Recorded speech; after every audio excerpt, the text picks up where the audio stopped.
The right of people to keep and bear arms shall not be infringed. Or shall it? I'm Matt Martin. I'm with News Talk 95.1 FM, 790 AM KFYO, mornings with Dave King and Matt Martin. You can catch my show from 6 o'clock in the morning till 8:30 right on KFYO or your KFYO app or KFYO.com. In Deerfield, Illinois, they've made a new law that says that you cannot bear what they're calling assault weapons. Now, this includes semi-automatic rifles that, to me, and when you're looking through the list, they're the scary-looking ones. You can't have the scary-looking ones. They also size down to 10. Now, that has been standard liberal response. If you look at California, you look at some of these other cities that have put some of these bans on there. Now, the Second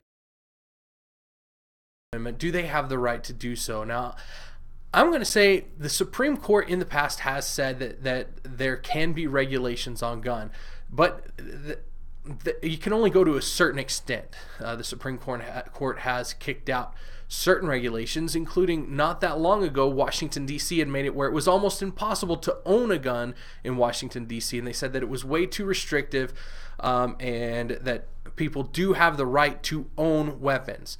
So that was one time that they threw it out. But at this time, there's a lot of places that are restricting firearms pretty drastically. Now, this causes major issues, in my opinion, when you look at let's say you're driving through a state. You go through one town and you're not allowed to have a certain weapon, but you go into the next town and you are, and you're driving through these towns.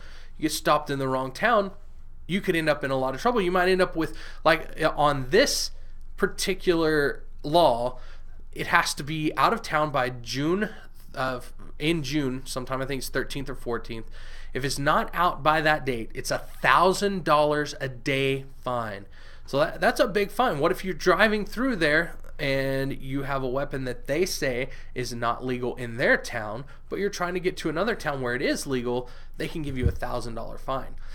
Now, the other question is, what about the Second Amendment? The right of people to bear arms shall not be infringed. Do they have the right to infringe it from the standpoint of restriction? Can they restrict what you have and don't have? Now, my personal belief, if you've heard my show, you've heard me say that, is no, they can't. They shouldn't be able to stop you from getting automatic weapons. They shouldn't be able to stop you from getting other weapons. If you want to build a drone and you have the money to do so, you should have the right to do so, because the Second Amendment was created not for the purpose of you to be able to hunt, not for the purpose of you to be able to protect yourself in your own home, but it was there for the purpose of you being able to protect against a tyrannical government, against a government that has much superior weapons. If you cannot have the right to. So say what you want. If Congress wants to change that, they have the ability to do so. You have to have 67 senators. You've got to have the signature of the president, and you have to have so many states that agree with it to change the Constitution. But it can be done. So if you want something changed, let's say, Dave loves to say, well, what about nuclear weapons? Should you have nuclear weapons? Well, if you people in the United States have nuclear weapons, you need to change the Constitution to say that. You need to change the Constitution to say, okay, well, this is not okay. But I think you will have a hard time getting states to agree to, enough states to agree to restricting any type of firearms. These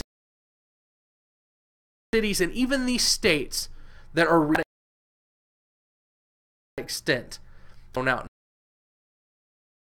Now, you have the courts are saying that it's okay. You even have the Supreme Court saying it's okay. But I think that the Supreme Court and the courts have overstepped their bounds, and the restrictions should not be there. Now, and you can disagree with me. If you want to disagree with me, feel free to put a little comment down below. And you know what? Who knows? Maybe I'll answer it. That being said, I think you're going to have a hard time arguing with me because I'm pretty hard-headed. But I also think I'm right. Anyway, again, I'm Matt Martin with KFYO. That's 95.1 FM, 790 AM, as well as you can get us on the KFYO app. Also, you can follow me on Twitter at Matt Martin Radio, and you can tell me what you think there if you'd like as well.